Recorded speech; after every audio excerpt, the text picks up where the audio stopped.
இன்றே டவுன்லோட் செய்து உங்கள் ஃபேவரட் ஷோக்களை என்ஜாய் பண்ணுங்க.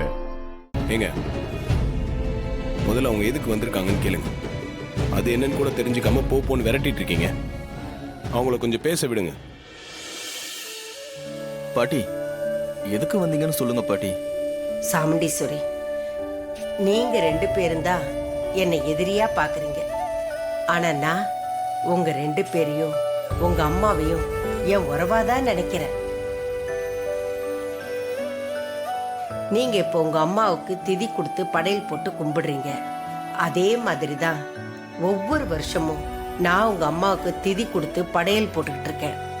அந்த படையில உங்க 2 பேருக்கும் கொண்டு வந்து கொடுக்கணும்னு ஆசைப்பட்டிருக்கேன்.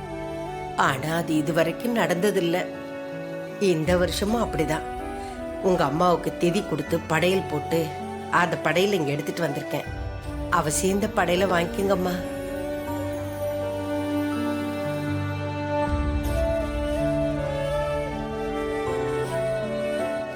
படையில ஏத்துக்கம்மா.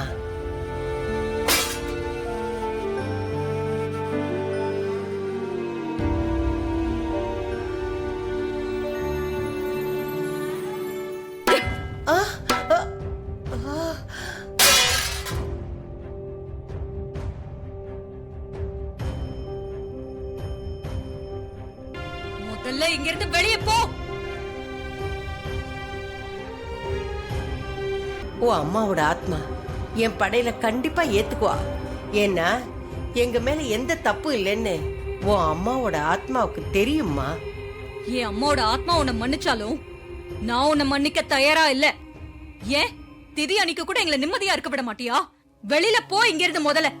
அத்த ஒரு நிமிஷம். என்ன மாப்பிள்ள? நான் சொல்றேன், தப்பா எடுத்துக்காதீங்க. தண்டனையால ஒரு தப்பை சரி பண்ணிட முடியாது. மன்னிப்பால மட்டும்தான் சரி பண்ண முடியும்.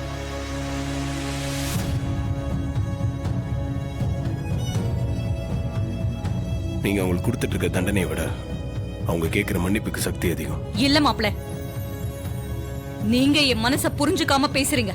இல்ல அத்த, நல்லா புரிஞ்சுக்கிட்டு தான் பேசுறேன். தப்ப உணர்ந்து ஒருத்தவங்க மன்னிப்பு கேட்கும்போது அவங்கள நம்ம மன்னிக்கணும்.